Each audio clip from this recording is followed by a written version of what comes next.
de l'école des parents. Et cette fois-ci, le thème, même s'il n'a pas été annoncé, je vais vous l'annoncer maintenant. La fois dernière, nous avons fait une introduction très générale sur l'enjeu de l'éducation. Et je voudrais cette fois-ci travailler avec vous sur quelque chose dont on parle souvent, c'est l'univers du respect à l'intérieur de la famille, plus particulièrement comment construire cette relation de respect entre les enfants et les parents et les enfants, ce que l'on traduit par la mitzvah, le commandement de Kibud Av Va'em, c'est-à-dire l'obligation qu'il y a d'être dans le respect des parents. On va, bien entendu, si vous voulez, commencer à explorer les textes et à tout d'abord réfléchir, c'est quoi cette notion de respect, qu'est-ce qu'elle représente, pourquoi elle est si fondamentale. Est-ce que c'est quelque chose, merci, qui s'inscrit, qui se met en place de manière automatique? Pourquoi elle est aujourd'hui plus complexe? Et peut-être créer des pistes pour introduire, réintroduire, affermir ou réaffirmer encore cette idée de respect. Comment se dit en hébreu le respect? Le respect se dit kavod.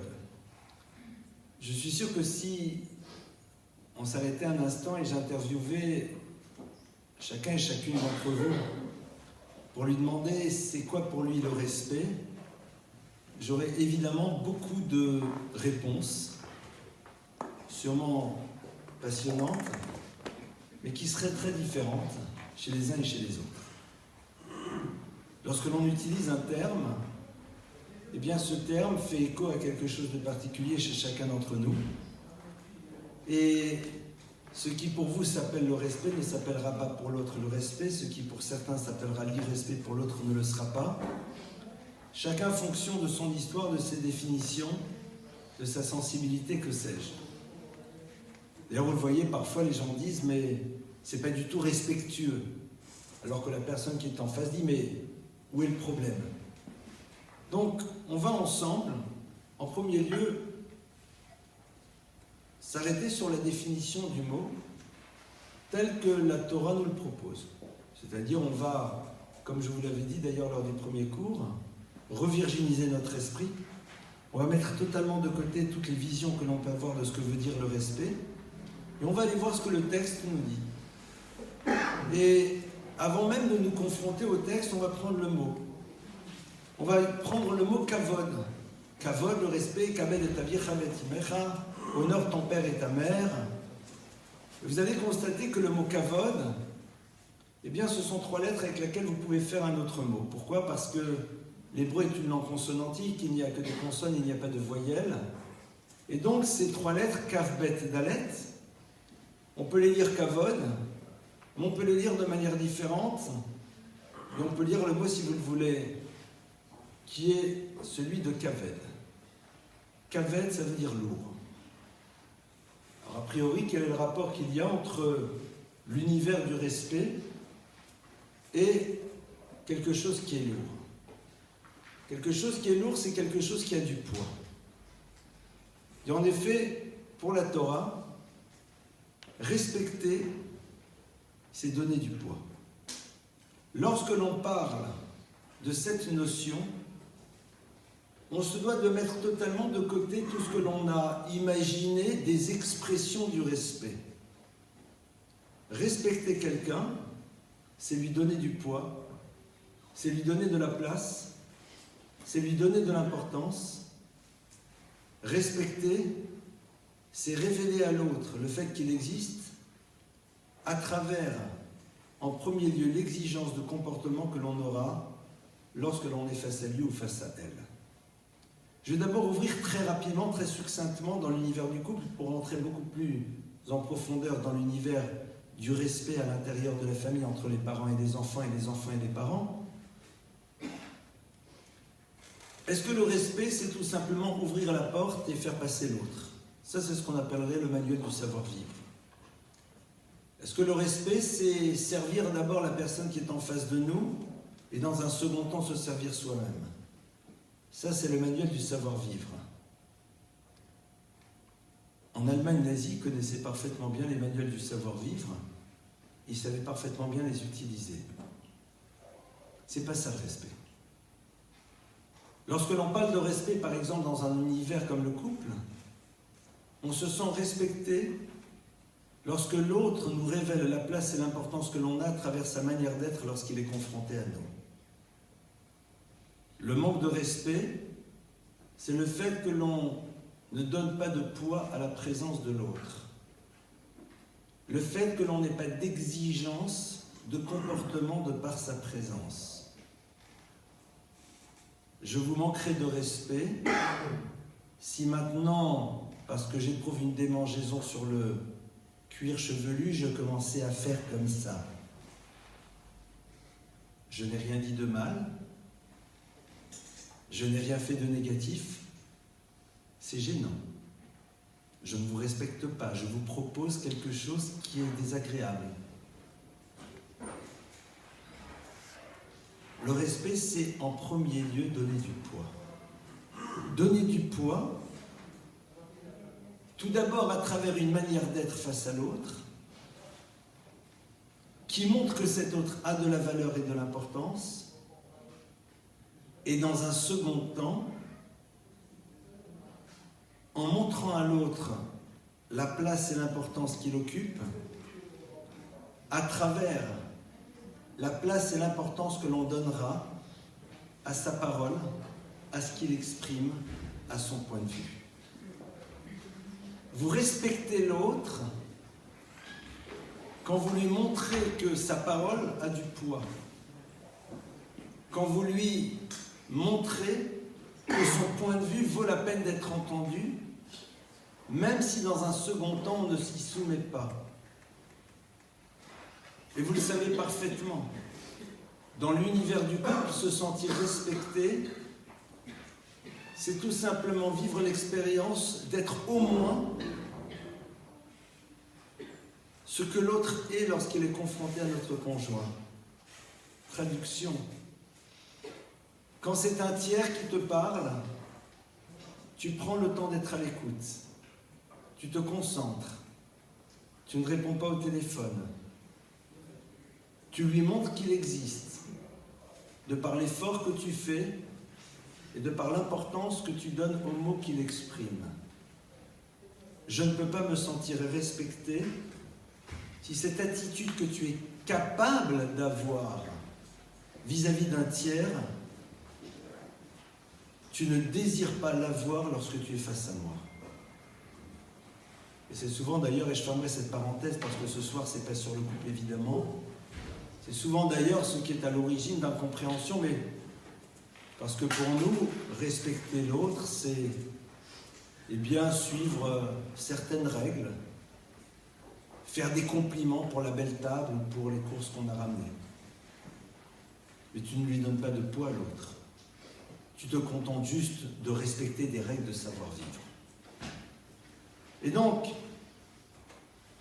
à partir de cela, on va essayer de pénétrer l'univers de ce que veut dire le respect dans la famille et surtout ce respect que l'on attend que nos enfants puissent avoir vis-à-vis de nous. Pourquoi est-ce qu'il est important que nos enfants éprouvent du respect vis-à-vis de nous? Pourquoi la Torah nous donne cet ordre de Kabed et Avicha v'et imecha, respecte et honore ton père et ta mère? A priori, c'est quelque chose qui est du domaine de l'évidence. Or, on accentue.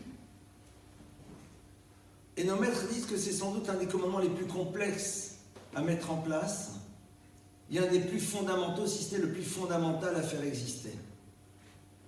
Et on va mettre de côté l'univers des émotions, mais c'est mon père, mais c'est ma mère, je vous aime, et non. On va mettre ça de côté si ça ne vous dérange pas. On va mettre de côté l'univers des émotions, des ressentis, et on va se confronter à cette obligation de la Torah. La Torah me dit, je me dois de respecter mon père et ma mère. Mais attendez, moi j'ai un blême, comme diraient les enfants. J'ai un problème. C'est que moi je suis un enfant, j'ai 2 ans, 3 ans, 4 ans, 5 ans, 6 ans, 7 ans, 8 ans, 9 ans, 10 ans. Je ne suis pas encore soumis a une obligation légale d'accomplir les commandements de la Torah. Je ne suis pas encore soumis à cela. Et puis un beau jour, pour une jeune fille, j'aurai 12 ans, pour un garçon, j'aurai 13 ans, et à ce moment-là, je suis soumis à cette obligation de manière formelle. Alors pour les autres obligations, je me suis entraîné auparavant. Je me suis habitué à être dans le respect du Shabbat, à manger kasher, à prier, que sais-je. Mais comment on fait pour créer, c'est-à-dire comment mes parents vont-ils m'apprendre à accomplir ce commandement de les respecter? Ça se passe comment? Qu'est-ce qui se passe? Comment on introduit ça? Mes parents ont pu m'apprendre l'importance du Shabbat, l'importance de la prière, en me l'inculquant. Mais comment est-ce qu'ils vont me l'inculquer? En faisant en telle sorte, en premier lieu, que ce concept-là ne me soit pas étranger, qu'il fasse partie d'une expérience de mon quotidien, à travers la manière dont mes parents l'incarnent dans leur relation à eux. Je ne peux savoir ce que veut dire respecter si je n'ai jamais vu ce que veut dire le respect à l'intérieur du cercle dans lequel je vis au quotidien, c'est-à-dire ma famille. Il est totalement illusoire d'imaginer que l'enfant pourra s'inscrire dans cette dimension si à aucun moment il n'a vu ce que c'était. Parce que ça ne s'explique pas. Et là, je veux ouvrir une parenthèse sur une erreur ultra classique. Pour beaucoup de parents, le respect, c'est amener l'enfant à leur obéir. L'obéissance, c'est une technique qui est nécessaire pour l'obtenir. Un enfant obéissant n'est pas un enfant qui vous respecte. Un enfant obéissant est un enfant qui parfois se rend compte qu'il lui vaut mieux d'obéir plutôt que de désobéir. Il est pragmatique.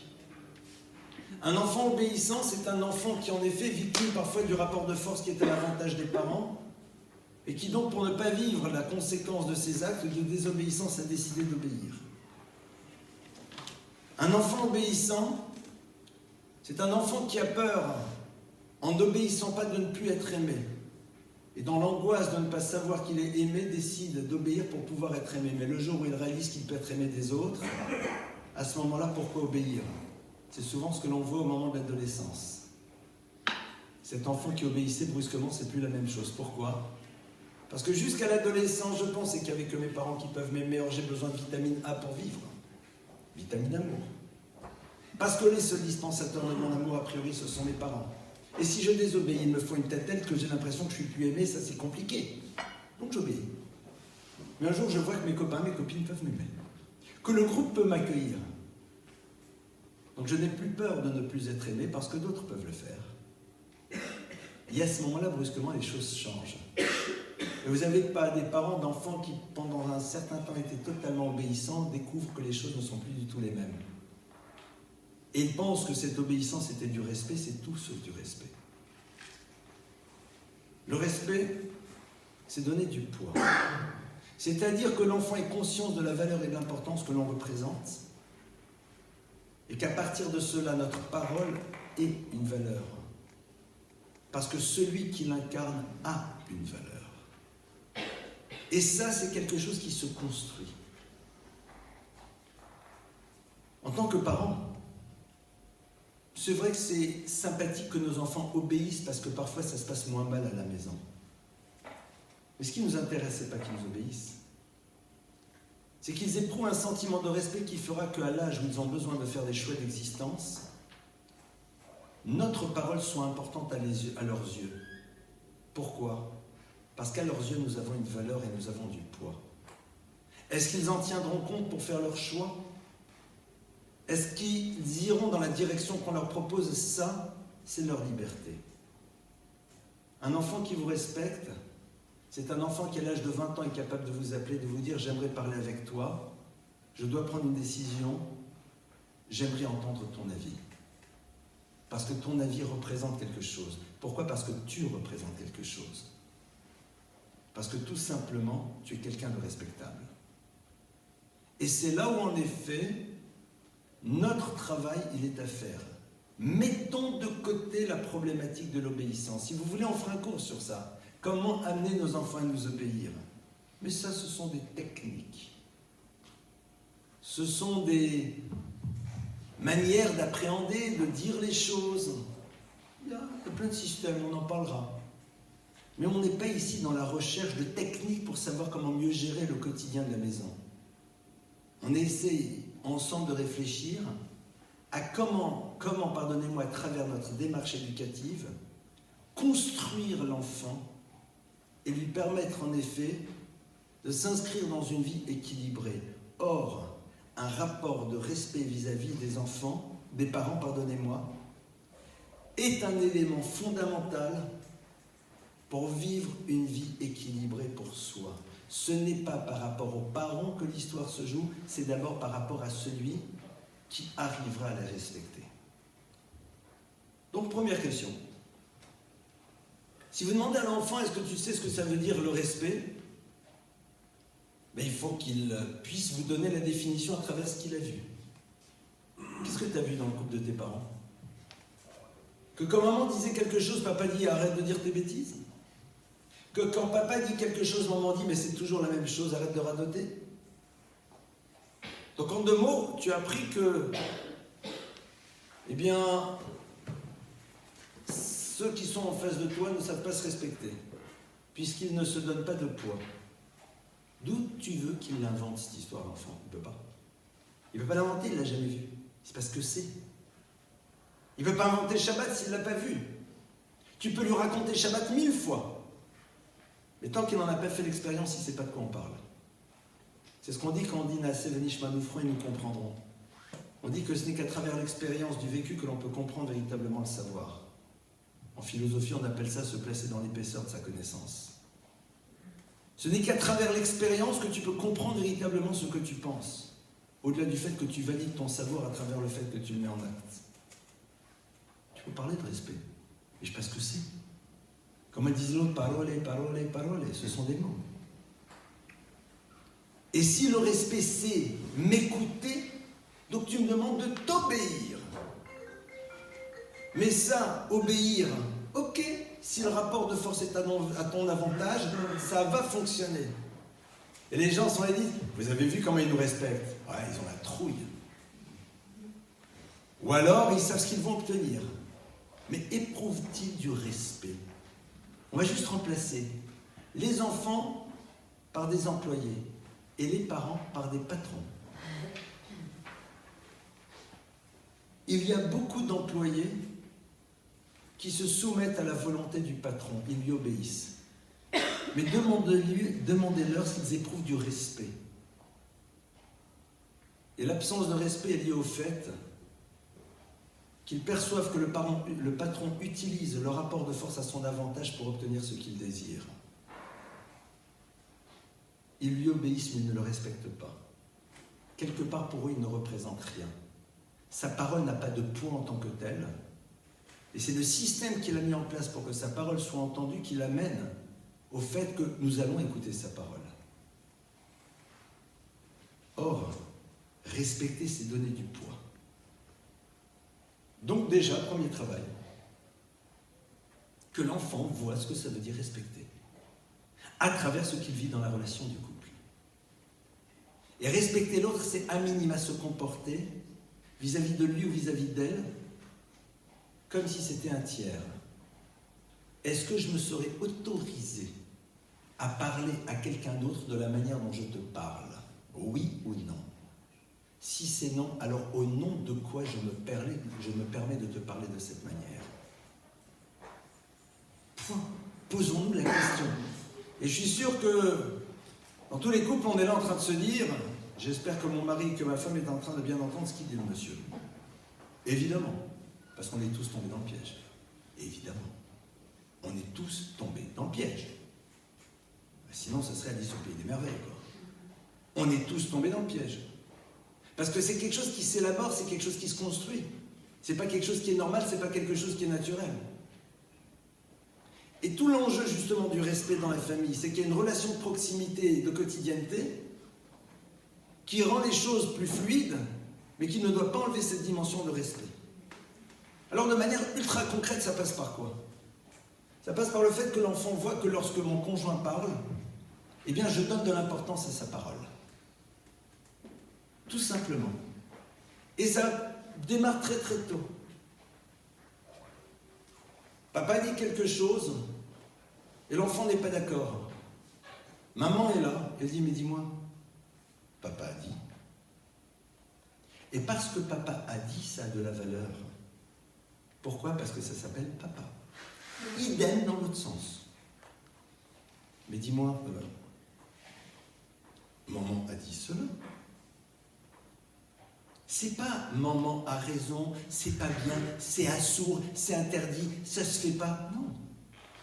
Mais puisque maman a dit, maman a dit.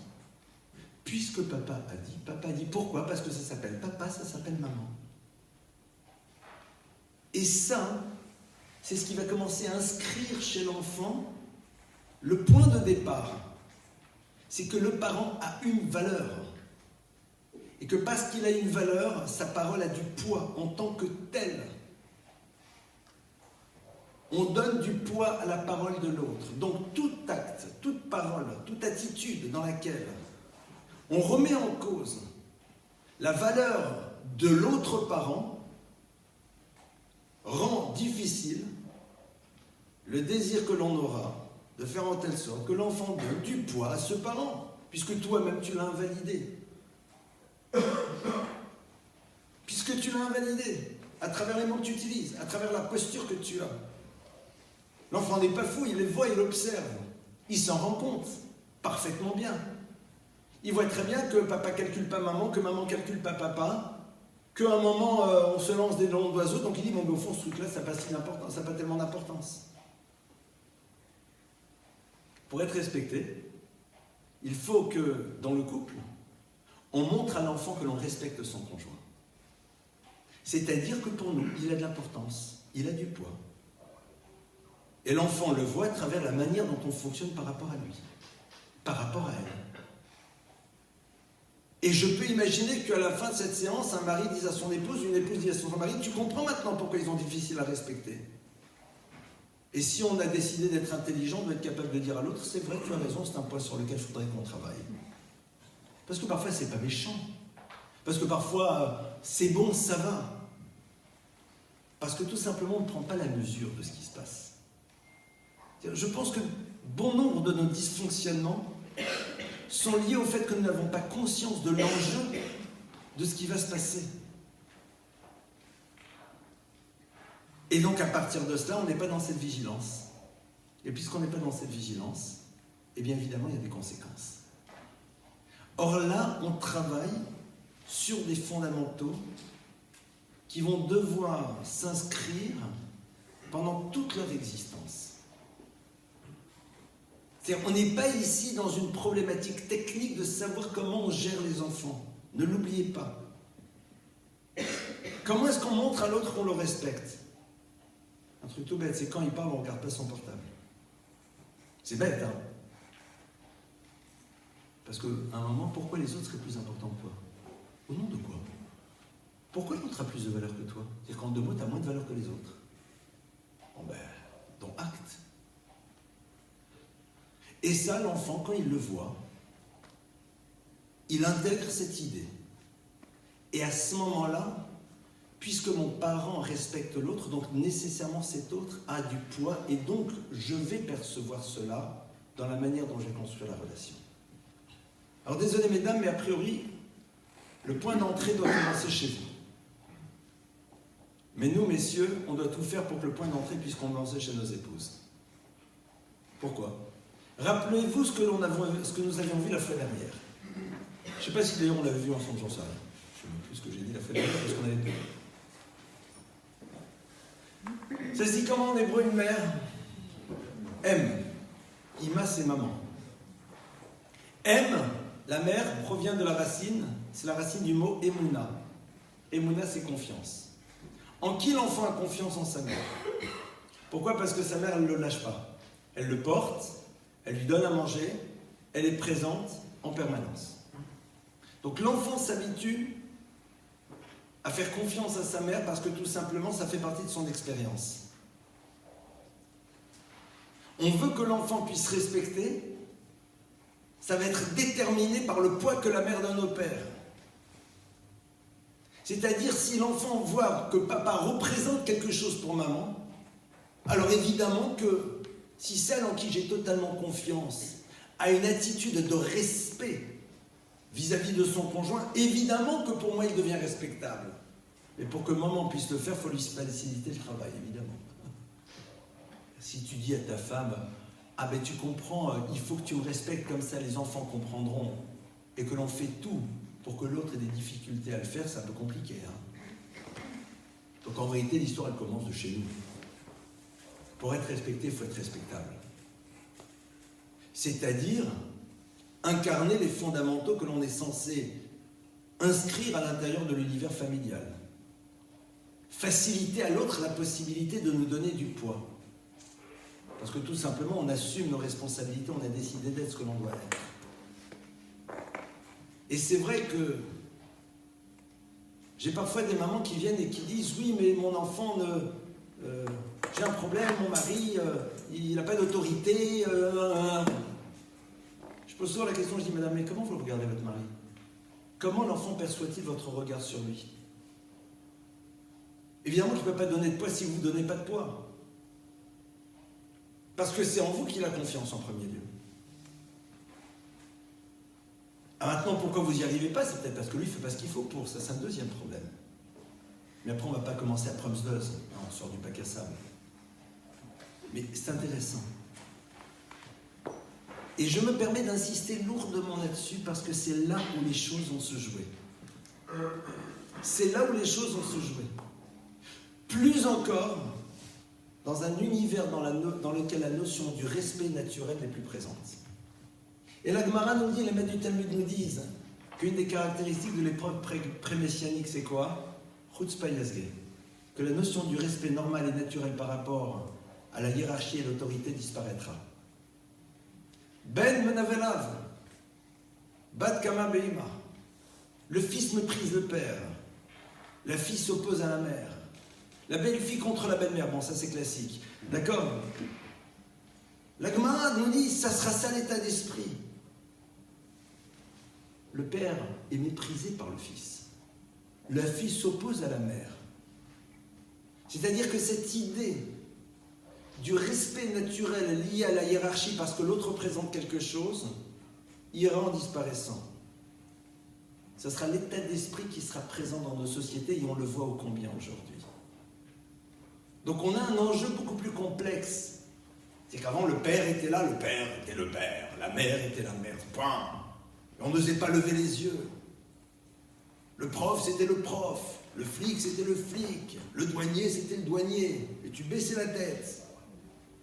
Parce qu'il représentait l'autorité, parce que la relation elle était clairement verticale. C'était pas toujours ce qu'il y avait de mieux, parce que certains exploitaient la verticalité de la relation pour construire des systèmes de domination. C'est un deuxième problème. Mais en tout cas, ça faisait partie de l'ère du temps. Et je ne suis pas du tout dans la série Radio Nostalgie. Il y a une réalité qui est celle dans laquelle on se trouve. Et on le voit. Le prof, il donne une note, le gosse, il n'est pas content, il déchire sa feuille. Parce que voilà.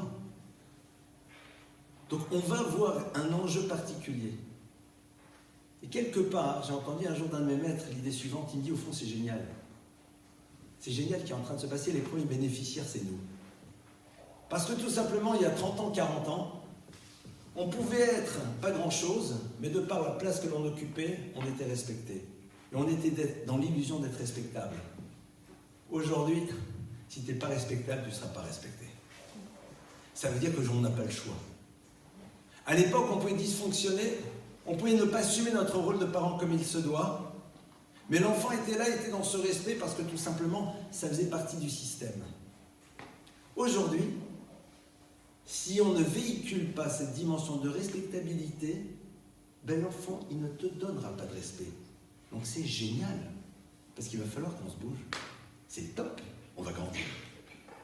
C'est au fond extraordinaire de devenir quelqu'un de profondément respectable. Parce que le premier bénéficiaire, c'est nous. Comment est-ce qu'on met ça en place?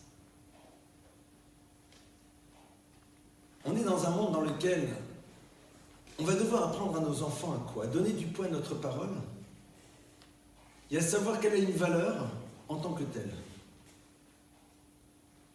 On est dans un univers dans lequel, la plupart du temps, nos modèles de fonctionnement sont liés à des nécessités de vie. Or, au fond, ce ne sont pas les nécessités qui doivent m'amener à agir, mais avant tout le principe des exigences que j'ai par rapport à moi-même. Est-ce que nos enfants vivent dans un univers dans lequel ils voient qu'ils ont face à eux des parents qui se posent la question « mais qu'est-ce que j'attends de moi-même? Qu'est-ce que j'exige de moi-même? Quel est le regard que je porte sur moi pour avoir une manière d'être et une attitude qui correspond à ce que je représente ?» C'est-à-dire quelqu'un qui s'appelle un être humain fait à l'image de Dieu et qui en plus a une place et un statut de parent. C'est-à-dire quelqu'un qui a pu amener la vie, mais c'est extraordinaire. Et c'est ça qui est très intéressant. Cette notion d'abord de respect de soi. Ce respect de soi, il se construit à travers l'exigence que l'on a par rapport à soi-même au regard de la conscience que l'on a de sa propre valeur. Et nous avons une valeur en tant que telle, parce qu'étant à l'image de Dieu, et en second temps parce qu'étant un être unique. Et il ne nous sied pas d'avoir des comportements et des manières d'être qui sont en contradiction avec ce que nous sommes réellement. En deux mots, on ne joue pas bas de gamme. Comme un de mes maîtres me le disait, noblesse oblige. Noblesse oblige. On ne parle pas n'importe comment. On ne se comporte pas n'importe comment. Non pas parce que nous allons jouer aux précieuses ridicules, mais parce que, est-ce que vous imagineriez quelqu'un qui est profondément respectable à vos yeux, qui incarne quelque chose de grand, un maître d'un niveau incroyable, être en train de se promener n'importe comment dans la rue, en train de croquer un sandwich, boire une canette et dire « Waouh, on a gagné! On a... » Il est fou. Alors pourquoi toi tu le fais? Pourquoi toi tu le fais? Tu vois bien que si l'autre le fait, ça te dérange. Si vous voyez un maître qui commence à dire « Oh, vous comprenez les mecs », parce que quand on voit les nanas, et vous dites « Oh, qu'est-ce qui se passe ?» J'ai pas dit de gros mots, hein. Mais ça va pas. Mais bien sûr que ça va pas. Pourquoi ça va pas? Parce qu'il y a une forme de rupture entre ce que tu es et ce que tu es en train d'exprimer. Reprendre conscience de ce que nous sommes. Et cet enseignement, on le trouve dans la Torah dans un chapitre incroyable. C'est un enseignement du Rabbi de Kotsk, qui dit que lorsqu'ils sont partis explorer la terre d'Israël, eh bien les explorateurs se sont retrouvés face à ces géants, et quand ils reviennent, ils disent la phrase suivante, ce qui veut dire, et nous étions à nos propres yeux comme des sauterelles, et c'est ainsi que nous apparaissions à leurs yeux. Le Rabbi de Kotsk disait, c'est de la manière dont tu te vois que les autres vont te voir. Si en effet tu te vois petit et tu as une attitude au quotidien qui révèle le fait que tu ne vois pas ta grandeur, c'est ça la perception que l'autre aura de toi. Cette forme d'exigence par rapport à soi-même, ce respect de soi, qui va nous amener à avoir des attitudes et des manières d'être que l'enfant va percevoir et qui s'inscriront à l'intérieur de la relation familiale. Un enfant veut respecter un parent qui a décidé d'être respectable, c'est-à-dire qui a envie de jouer haut de gamme. Je ne parle pas de préciosité dans le langage, non, on peut être très détendu. Mais il y a certaines choses, c'est pas nous. Ça, c'est pas moi. Ça, c'est pas toi. Il y a certaines choses, non. Parce que tout simplement, on est dans un monde dans lequel, au nom de la coolitude, on se donne la liberté d'avoir des manières d'être, des manières de parler, des manières d'évoluer, qui quelque part, si quelqu'un d'autre que nous respections les aurait, nous semblerait surprenante et nous dérangerait, parce qu'on sentirait bien qu'il y a une rupture entre la grandeur de cet individu et sa manière d'être. Alors pourquoi pour toi c'est acceptable? Moi je me rappelle d'avoir vu chez quelqu'un un jour la photo de copains à un mariage. Et ils ont trouvé très intelligent de faire une photo en baissant leurs pantalons de smoking, ils étaient tous bien sûr en caleçon, et avec donc leur nœud papillon. T'as raison, il n'y a pas assez. Assourd, c'est pas une forme de pudibonderie et de pruderie stressée et angoissante. Je sais pas, moi je me vois pas faire un truc pareil.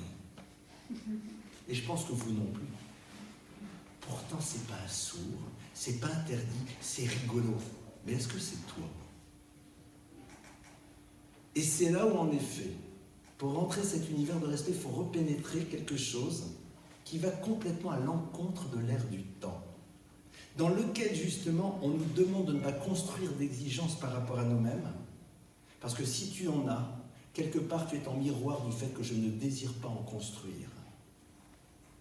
Et donc, on invente une théorie pour expliquer que celui qui a décidé de ne pas avoir d'exigences par rapport à lui-même, c'est celui qui, au fond, est véritablement dans le mieux-être. Why not? Ça, c'est un choix. C'est un choix. C'est un choix. Et on comprend pourquoi dans cette société, les enfants ont de moins en moins de respect par rapport aux parents, qui ne veulent pas incarner ce que les enfants attendent d'eux, c'est-à-dire l'image d'un adulte en premier lieu, et plus encore d'un adulte qui incarne des valeurs. Donc ce travail, on commence à mettre en place. Ce respect de soi, ce respect de l'autre, en lui donnant du poids, en lui donnant de la valeur, en étant à son écoute, pour que l'enfant perçoive cette atmosphère. L'enfant va découvrir ce qu'est le respect à travers le fait que nous-mêmes allons être dans le respect de ce qu'il est. C'est quoi? Vous respectez votre enfant non pas en cédant à ses caprices, mais en faisant en telle sorte que lorsqu'il se tourne vers vous, vous lui montrez qu'il existe pleinement et vous êtes à son écoute. L'enfant découvre ce que veut dire être le respect à travers le respect que l'on a vis-à-vis de lui. Et comme on l'a vu, respecter, ce n'est pas être dans l'obéissance. Est-ce que je vous respecte si quand vous me demandez quelque chose, je vous dis oui et je ne tiens pas mes engagements? Non. D'abord, je ne me respecte pas parce que je considère que ma parole ne vaut rien. Et en deux mots, je considère que je peux vous dire quelque chose, mais après je fais ce que je veux. Donc au fond, tu ne vaux pas grand-chose. Quand on prend un engagement vis-à-vis d'un enfant, on le tient. Et si on a peur de ne pas le tenir, alors on ne prend pas d'engagement. Et je te révèle ton importance en assumant mes engagements, même s'ils me demandent des efforts. Il va falloir se coucher à 3 h du matin parce que je t'ai dit demain matin, je m'engage à te donner telle et telle chose, je vais le faire. Pourquoi? Parce que je me suis engagé par rapport à toi. Et toi, tu as une valeur. Et la valeur que tu as, je te l'exprime à travers le fait que je ne smatche pas, que je ne te mets pas de côté. Quand je te parle, je te parle. Quand tu me parles, je t'écoute. Quand tu me donnes un point de vue, j'entends ton point de vue. Donc l'enfant comprend ce que veut dire cette notion de respect, parce qu'il la vit à la fois dans le regard qu'il porte sur le couple de ses parents, et en même temps sur la manière dont on lui montre le respect dans le fonctionnement que l'on a vis-à-vis de lui. Un enfant qui se sent profondément respecté est un enfant qui est en équilibre. C'est un enfant qui voudra désobéir, c'est normal, parce que quand tu me demandes d'aller dormir et que je ne veux pas dormir, évidemment, ça c'est mon désir d'enfant de ne pas dormir. Mais ce n'est pas un manque de respect. Du tout, c'est de la désobéissance et on l'a tous fait. Ne prends pas un deuxième bonbon, mais attends, l'appel du bonbon, il est colossal. Il est difficile à y résister.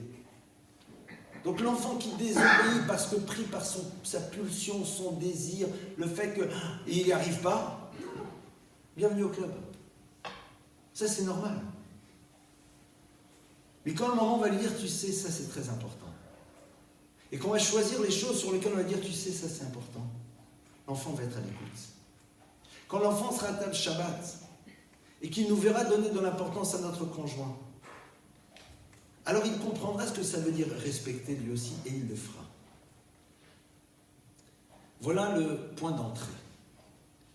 Et c'est vrai que si l'enfant entend qu'il y a certaines personnes qu'on peut ne pas respecter, alors il en déduit qu'il a cette liberté. Et ça va dépendre beaucoup de ce qu'il entend chez lui à la maison. Il y a des personnes qui sont censées incarner la symbolique du parent. Dans un univers juif, c'est le maître, c'est le rav. Si l'enfant ne voit pas ce que veut dire respecter le maître, il risque fort de ne pas être dans le respect du père. Ça ne veut pas dire que le respect, c'est se soumettre à la parole du maître et rien dire. Mais c'est déjà de ne pas avoir une parole qui montre qu'il ne représente rien pour nous. C'est important. C'est important que l'enfant perçoive cela dans l'économie familiale. Qu'il voit que celui qui est censé incarner ce père au niveau spirituel a de l'importance. Et voir de quelle manière nous respectons nous-mêmes nos propres parents. Ça veut dire quoi respecter nos propres parents? Ce n'est pas nécessairement se plier sans arrêt à leurs quatre volontés. Là, l'halakha dit, quand tu vois ton père ou ta mère qui rentre dans une pièce, t'es assis, tu te lèves. C'est la halakha, tu te lèves. Ton enfant, il va voir que quand tu es avec lui, quand ton père ou ta mère y rentre, tu te lèves. Pourquoi? Parce que ce sont mes parents. Que tu vas leur proposer quelque chose. Puis-je te servir à boire? Puis-je te servir ceci? Puis-je m'occuper de toi? L'enfant va comprendre ce que ça veut dire, de par l'attitude que nous aurons nous-mêmes vis-à-vis de nos propres parents. Évidemment, c'est très compliqué. Ne me demandez pas pourquoi, mais il y a quelques jours, j'ai lu 3 pages d'une bande dessinée. Et j'ai honte de vous dire quoi? Picsou. Je me suis retrouvé face à un truc comme ça, dans un endroit, et j'ai ouvert parce que j'étais intéressé de savoir qu'est-ce qu'on lit, qu'est-ce qu'il y a dans Picsou aujourd'hui. J'étais très intéressé. Parce que les Picsou de mon époque, j'ai l'impression qu'ils ne sont plus les mêmes. Et c'était pas pour rien que je l'ai ouvert ce Picsou, très sincèrement. J'ouvre les premières pages et je commence à lire. J'ai lu 4 pages, ça m'a suffi amplement et je lis vite, donc ça prend pas beaucoup de temps. Et les premières planches, c'était un enfant qui dit à son frère, maman appelle, elle veut que tu viennes, et lui qui lui dit, maman elle me prend la tête et dis-lui que j'ai vraiment pas envie de venir, et 2-3 autres types de mots du même principe. Et sur les planches d'après, bien sûr, le petit frère va vite dire à maman, et l'autre il a très très peur de la punition, donc il file. Je dis c'est génial. C'est génial. C'est-à-dire qu'aujourd'hui, c'est ça que les enfants lisent. N'oubliez pas qu'aujourd'hui, vous n'êtes pas en bonne posture. Parce que l'air du temps ne pousse pas au respect. Et au-delà de ça, on propose à l'enfant de ne pas être dans le respect. Et quelque part, on le lui montre. Donc c'est un véritable enjeu. Derrière le respect des parents, se situe, disent nos maîtres, le respect de la parole divine. C'est-à-dire donner du poids à une parole parce qu'elle provient de quelqu'un qui est respectable. Et au fond, derrière cet univers du respect, qu'est-ce qui va se jouer? C'est que l'enfant fasse confiance à la parole parentale. Parce que la parole parentale ne pourra pas toujours être explicitée. Parce que l'enfant ne pourra pas toujours comprendre ce qui se joue derrière ce que je lui dis. Parce qu'il n'a pas une vision qui est la mienne sur l'existence. Un enfant qui respecte, c'est pas un enfant qui va obéir à un ordre par rapport à quelque chose. C'est un enfant qui sait faire confiance à ce que je lui dis et qui est prêt à le faire, même s'il ne comprend pas totalement. Pourquoi? Parce que c'est son parent qui le lui dit. Et son parent représente quelque chose pour lui. Et ça, si on arrive à l'installer, c'est quelque chose d'extraordinaire. D'ailleurs, vous constaterez que parfois, des enfants qui fonctionnent de cette manière parce que leurs parents ont créé ce qu'il faut pour, sont des enfants qui se font voir par les autres comme étant des enfants qui n'ont pas de personnalité. Pourquoi? Parce qu'ils ont construit une relation de confiance et que pour eux, il n'y a pas de raison de ne pas être à l'écoute de la parole parentale parce que celle-ci a du poids, parce que leurs parents ont pris du poids, parce qu'ils ont du poids, parce qu'ils l'ont créé. Donc l'enfant ne voit pas derrière la parole du parent ni le désir de prendre le pouvoir, ni le désir de le soumettre à une volonté, ni quoi que ce soit. Quand vous respectez profondément quelqu'un et que cette personne représente quelque chose pour vous, et qu'elle vous propose d'agir d'une manière A, B ou C, on l'écoute. Pourquoi ? Parce que sa parole a du poids. Et donc, c'est tellement plus simple de se mettre à l'écoute. C'est tellement plus simple. Les lois du Kibud Avem, bien sûr, sont définies par le Shulchan Aruch. Elles sont définies par le code de loi juif. Et on va nous dire que respecter ses parents, c'est de ne pas les contredire en leur présence, c'est de ne pas les appeler par leur prénom, c'est se lever en leur présence, c'est-à-dire, n'ayons pas peur en tant que parents de faire en telle sorte que nos enfants comprennent que face à nous, il y a des règles à respecter. Mais non pas parce qu'on leur demande pour nous, mais c'est parce que la Torah le dit. Tu sais mon fils, tu sais ma fille, la Torah dit que ce n'est pas comme ça que on peut parler à ses parents. Ce n'est pas une relation du jeu en tu. Ce n'est pas moi je veux personnellement que tu me parles de cette manière. On ne parle pas de cette manière, c'est une règle. Mais la meilleure manière de l'installer, c'est de travailler sur ce que j'appellerais la solidarité du couple. Faire en telle sorte que lorsque l'enfant a une attitude de ce type, ça soit le conjoint qui vienne et qui rappelle à l'enfant qu'il y a certaines manières d'être que l'on ne peut avoir vis-à-vis de son parent. Et que ça fait partie des règles de la Torah. Parce que derrière cela, l'enfant doit comprendre qu'il y a un enjeu qui va au-delà juste de la structure familiale. Ça, c'est l'élaboration. Maintenant, la question qui se pose, c'est qu'est-ce qu'on fait qu'on n'a pas eu le temps d'élaborer, ou qu'on se retrouve surtout avec des enfants, voire des adolescents, qui sont là et qui ont des attitudes qui sont tous sauf des attitudes de respect. C'est très compliqué. Est-ce qu'on peut rattraper le coup? Pour tout vous dire, c'est complexe. Je ne vais pas dire mais non, tout ira bien, c'est complexe.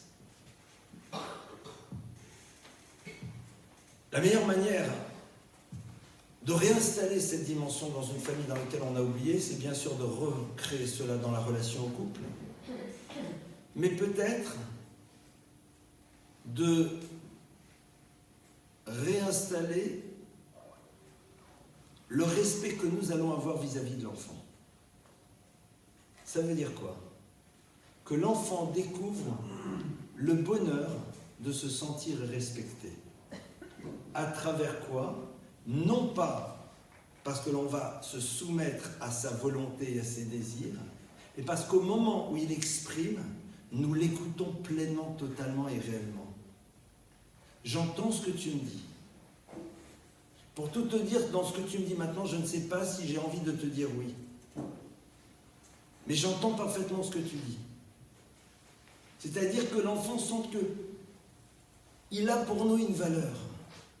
Et réintroduire cette notion que l'individu a une valeur en tant que tel, pour que par ricochet, il réinstalle cela dans le rapport qu'il aura vis-à-vis de nous. Pour permettre à un adolescent de réintroduire le respect du parent, il y a une chose que l'on peut faire. Les adolescents, encore plus que les jeunes enfants, ont un désir colossal qu'ils n'expriment pas, mais qui fait profondément partie d'eux. Ils ont envie de pouvoir admirer leurs parents. Ils rêvent de pouvoir les admirer. Et donc, ils attendent de nous que nous leur montrions en quoi nous sommes admirables. et ils créent les situations dans lesquelles ils espèrent secrètement qu'on leur montrera ce que veut dire être adulte. Ils vont essayer de nous faire craquer et on leur montrera justement. Et ils seront dans une admiration vis-à-vis de cet adulte qui était capable d'être adulte et de ne pas tomber dans leur piège qu'ils lui ont tendu.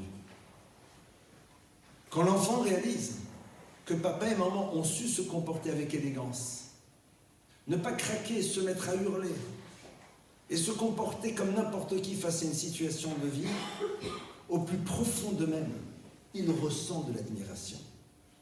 Et c'est le début de la réinstallation de cette notion du respect. Parce que tout simplement, on leur a donné ce qu'ils attendent. On leur a fourni ce dont ils ont tellement besoin. C'est un point de référence duquel ils peuvent être fiers. Évidemment qu'ils ne vous le diront pas en direct. Et l'enfant qui voit que papa, dans une situation de vie qui aurait pu s'énerver face à quelqu'un, a dit « Oh, est-ce que vraiment c'est si important de s'énerver ?» Un enfant qui voit une maman qui dit « Ah, ils ne nous ont pas donné ce qu'on avait demandé. Bon, c'est des choses qui arrivent. On va quand même pas maintenant s'énerver bêtement pour ça. » Il va peut-être dire « Ouais, c'est ridicule, il faut le faire. » Il faut dire « T'as raison, mais j'ai pas envie de tomber dans ce piège, j'ai pas envie de faire ça. » Il y a quelque chose qui s'installe. Il y a quelque chose qui s'installe. Parce que tout simplement, on redonne à l'enfant, et je réinsiste beaucoup, et je peux vous garantir que c'est une de leurs aspirations les plus profondes. Ils ne demandent qu'une chose, nos enfants, et plus particulièrement les ados, de pouvoir nous admirer. Ils ont besoin de se sentir fiers de leurs parents. Et ils réalisent que leurs parents sont des adultes dont ils sont fiers à travers la manière dont ils nous voient, nous, gérer des situations de vie de manière élégante, de manière respectable, de la manière dont nous-mêmes nous aurions voulu voir quelqu'un qui pour nous est une référence gérer cette situation de vie. Quand ils voient cela, ça les nourrit. D'ailleurs, vous constaterez que les ados et les enfants éprouvent du respect par rapport à des gens qui sont fidèles à eux-mêmes, qui essayent d'être authentiques, qui ne tombent pas dans les pièges de la société, qui ont une exigence par rapport à eux-mêmes. Ils les ont en admiration, ces personnages. Mais une vraie admiration. À nous de savoir l'incarner. C'est un vrai travail de couple, mais c'est génial. Si on réfléchit, c'est génial. Parce que si ce soir on se dit, on est complètement à côté de la plaque, c'est génial. C'est top. Parce qu'on a un vrai programme. On a un super programme. C'est-à-dire si on dit, mais c'est pas du tout ce qu'on fait, ben, c'est bien. C'est-à-dire si on a pris conscience qu'au fond, ben, on n'est pas dans le truc, ben, c'est extraordinaire. Puisqu'on a un vrai, maintenant, programme de travail. Et l'enfant va le voir, l'enfant va le percevoir, l'enfant va s'en nourrir, et ça lui permettra par la suite de faire en telle sorte que cette notion de respect fasse partie de la relation. Voilà quelques ouvertures de réflexion par rapport à ce sujet.